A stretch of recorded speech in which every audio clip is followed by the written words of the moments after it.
Halo, mari kita belajar komputer lagi.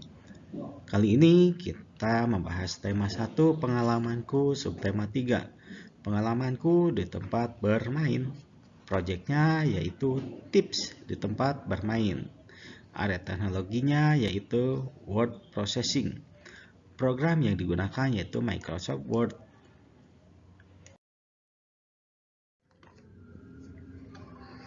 Pengalamanku di tempat bermain.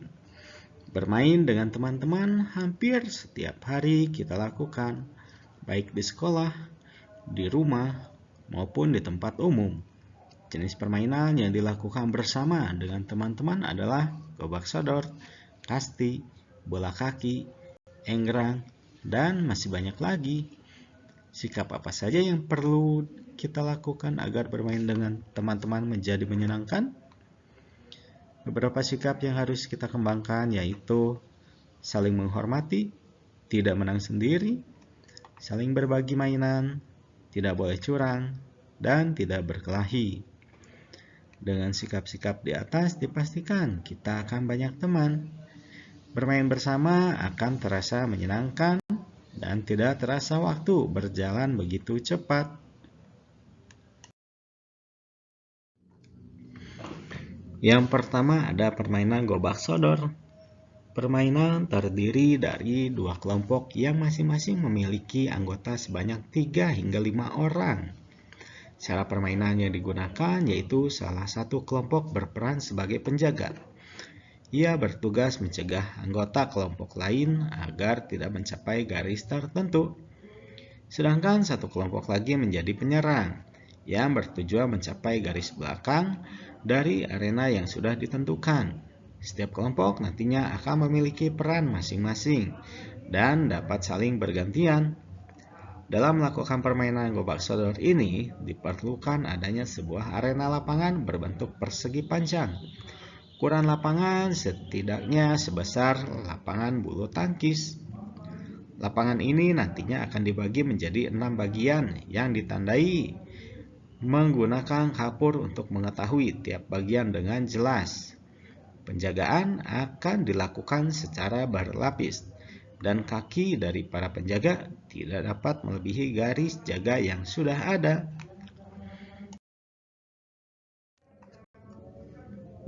Berikut ini adalah gambar-gambar permainan gobak sodor. Silahkan diperhatikan baik-baik gambarnya.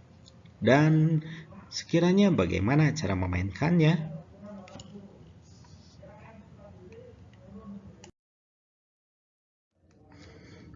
Permainan yang kedua ada permainan bola kasti. Permainan bola kasti adalah permainan yang dimainkan oleh dua regu dengan cara melempar, menangkap, dan memukul bola kasti dengan tongkat. Permainan ini juga disebut sebagai gebokan. Bola yang digunakan adalah bola tenis. Dengan demikian, permainan ini masuk ke dalam kategori permainan bola kecil dalam bahasa Inggris. Permainan yang dimainkan oleh 12 pemain di setiap regunya ini bernama rounder. Permainan bola kasti merupakan permainan tradisional yang mengutamakan kerjasama antar pemain, kekompakan, ketangkasan, serta kesenangan.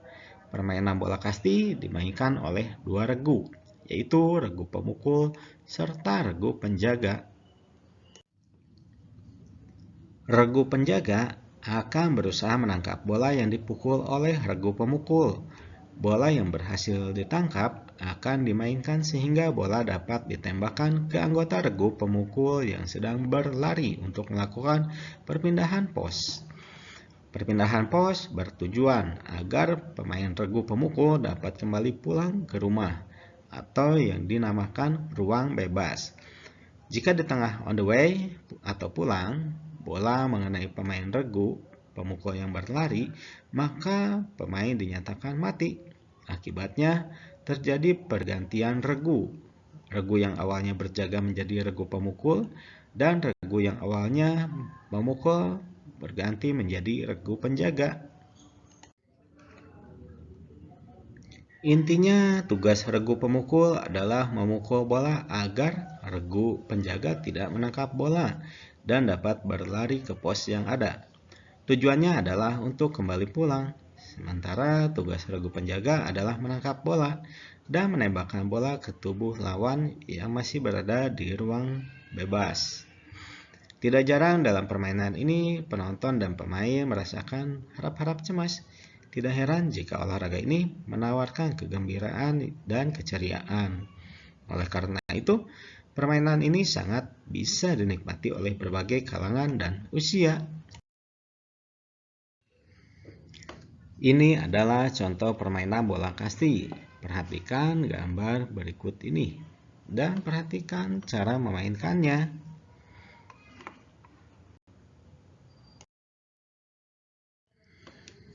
Permainan yang ketiga ada permainan bola kaki atau sepak bola. Pengertian sepak bola adalah merujuk pada permainan yang dilakukan oleh dua tim berbeda dengan komposisi pemain yang berada di lapangan sebanyak 11 orang, di mana masing-masing tim berupaya untuk menang dan mencetak gol ke gawang lawan. Dalam pengertian sepak bola, kemudian permainan ini melibatkan pergerakan unsur fisik, mental, motorik, kasar, dan motorik halus, serta dibangun dengan kekuatan tim yang solid. Pergerakan semua unsur tersebut dilakukan untuk menjaga pergerakan bola tetap dinamis dan melewati garis gawang. Adapun bola yang digunakan dalam permainan berbentuk oval, di mana setiap pergerakannya dilakukan setiap pemain menggunakan kaki dan hanya penjaga gawang atau kiper yang bisa menyentuh bola menggunakan tangan. Momen dan peristiwa dari pertandingan sepak bola memang memberikan kesan yang tidak terlupakan dan selalu menarik perhatian untuk dilihat gerakan demi gerakannya. Tidak salah, sepak bola menjadi salah satu olahraga favorit di dunia. Olahraga yang dimainkan oleh 250 juta orang di lebih dari 200 negara juga berkomitmen untuk menjadikan olahraga yang wajib dimiliki, sehingga banyak supporter dan juga keluarga yang berkomitmen untuk tidak melewatkan pertandingan sepak bola, baik liga profesional maupun liga amatir. Silakan perhatikan gambar berikut.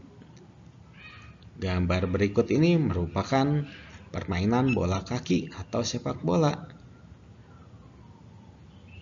Bermain sepak bola sebetulnya bisa dilakukan di mana saja, terutama di tempat yang ada lapangannya. Meskipun di rumput, kita juga bisa untuk bermain bola. Apakah anak-anak menyukai permainan sepak bola? Kalau misalkan anak-anak menyukai permainan sepak bola, kira-kira anak-anak pernah bermain sepak bola di mana saja? Boleh dicat di kolom komentarnya ya.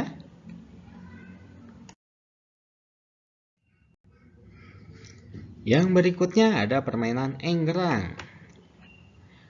Yang pertama, menyiapkan enggrang. Langkah pertama, pasti enggrang sudah berada di sisi kalian sebelum kalian memainkan salah satu permainan tradisional Indonesia.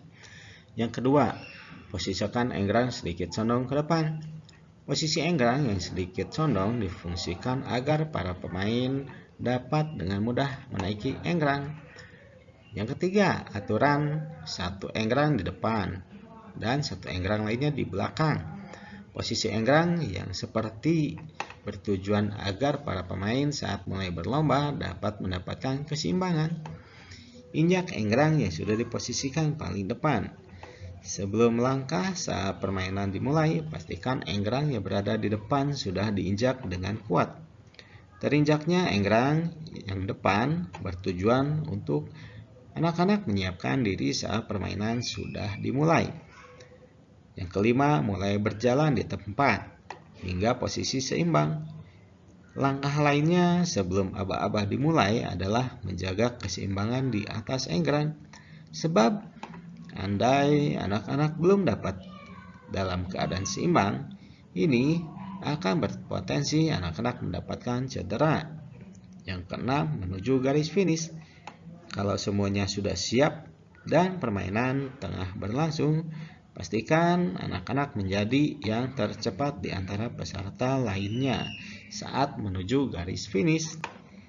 Dan jika merasa akan segera jatuh, maka sebaiknya letakkan kaki di antara kedua enggrang, sebab posisi itu adalah yang teraman saat enggrang tidak seimbang dan berpotensi untuk jatuh. Meski tampak seolah hanya permainan tradisional semata, namun enggrang memiliki banyak manfaat yang berada di dalamnya. Ini merupakan cara permainan enggrang. Perhatikan gambar berikut. Gambar berikut merupakan permainan enggrang di mana anak-anak berjalan dengan menggunakan kedua buah bambu yang sudah didesain sehingga bisa dinaiki oleh anak-anak. Kemudian perhatikan juga langkah dan jalannya pada saat menggunakan enggrang.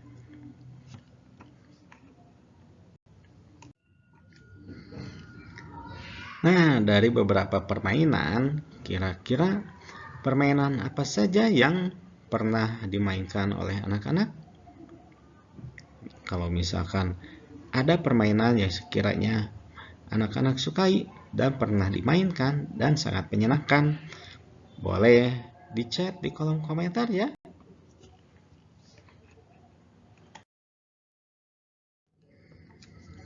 Setelah kita mengetahui beberapa macam permainan, mari kita kembali ke program Microsoft Office Word. Program berikut yaitu digunakan untuk mengetik, yang fungsinya untuk mengolah kata. Ketika anak-anak akan membuatkan naskah, cerita, puisi, karangan, dan lain-lain yang sekiranya dapat diketik, bisa dengan menggunakan program berikut.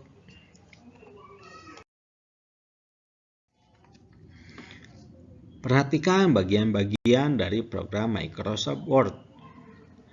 Di sini ada yang namanya Custom Quick Access Toolbar, ada juga tab, ada tombol pengatur jendela, ada lambang tab, ada Quick Access Toolbar, ada ruler, ada tombol dialog, ada scroll bar, ada status bar, ada pengaturan tampilan halaman kerja, ada juga zoom. Kemudian yang di tengah-tengah merupakan lembar kerja atau halaman kerja, di mana anak-anak dapat mengetikkan kalimat-kalimat dengan menggunakan program Microsoft Word.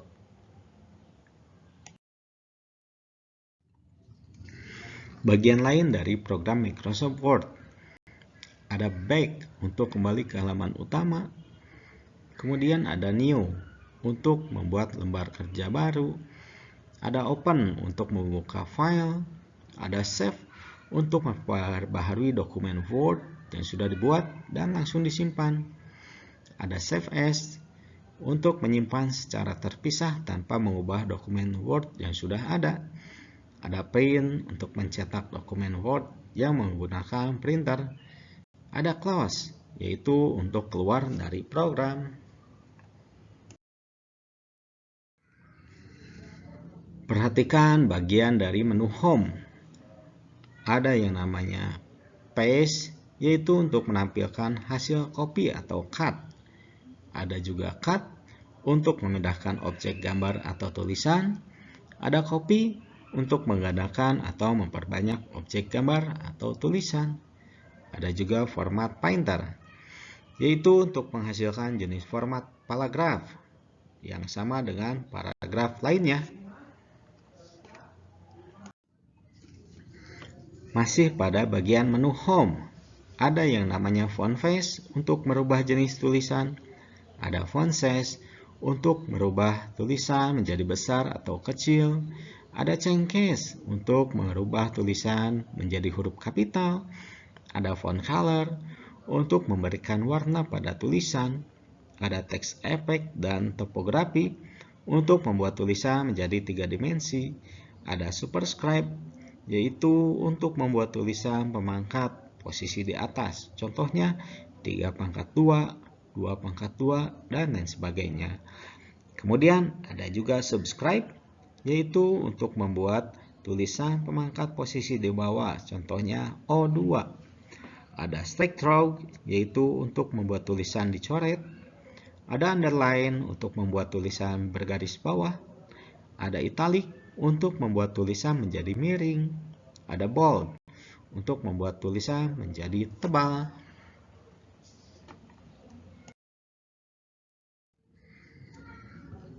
Nah, tadi merupakan pembahasan mengenai pengalaman di tempat bermain dan program Microsoft Word yang terdapat bagian-bagian menu serta fungsinya. Nah, sampai di sini pertemuan kita pada kali ini. Selamat belajar dan tetap semangat terus untuk belajar. Sampai jumpa dan terima kasih.